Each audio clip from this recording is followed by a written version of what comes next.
tayo guys for chicken curry. Madalian ito.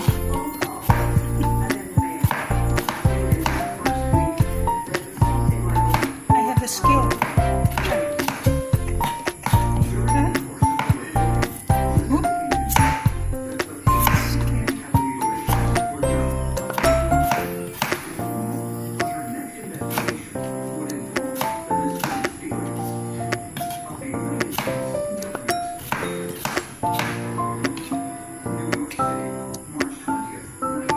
So, dito na ang ating garlic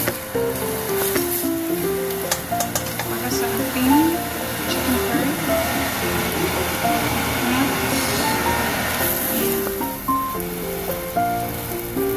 Small, medium, green.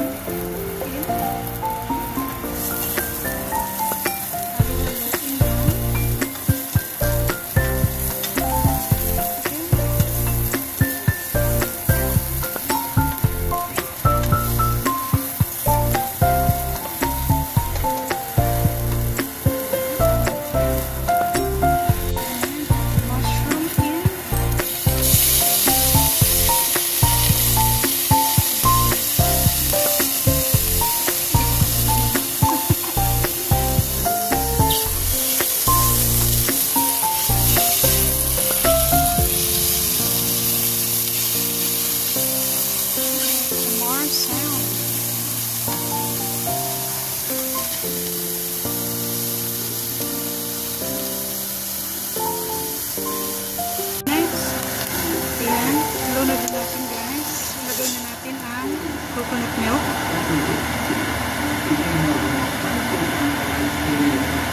Guys, nailagay ko na ang aking 50 grams na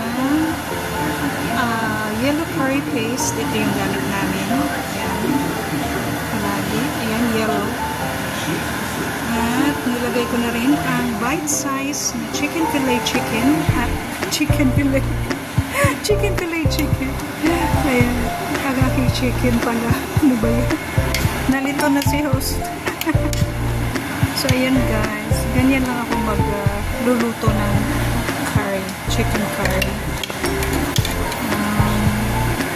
Ganito kami palagi magluluto ng chicken curry bite size. Kasi diretso na. Wala ng bones.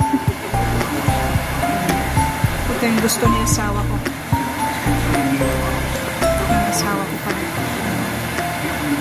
So, after dito, sisimmer ko lang siya ng mga ilang minuto, few minutes. Tapos, ilalagay ko na yung aking mga gulay. Yung aking patatas, kalabasa, at saka cabbage. Halo-halo lang. Few minutes lang ito.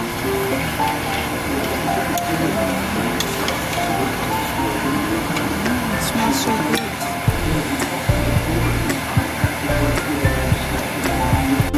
Looks so yummy.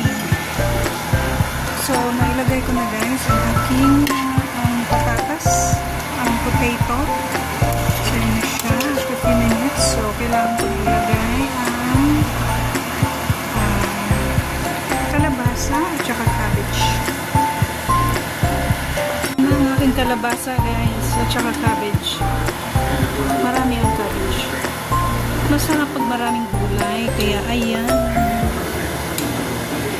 Pag maluto na ito hindi na ito gaano kapuno ang aking pot. Nilagyan ko siya ng Worcestershire sauce. Konti lang. Ayan, tatabi na natin at lulutuin natin ng mga ilang minuto, maybe 5 to 10 minutes. At ready na ang ating chicken curry. Here it is guys. After a few minutes of cooking, ayan na, ready na ang ating chicken curry. Chicken fillet, bite size with potato, squash, and cabbage. Ayan.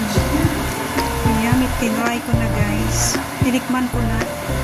At yung it's super yummy ang aking chicken curry. Ayan, kainan na. Kakain na kami guys. And enjoy your dinner everyone. Enjoy your dinner. At kami kakain na rin. Yan na ang finished product ng aking chicken curry.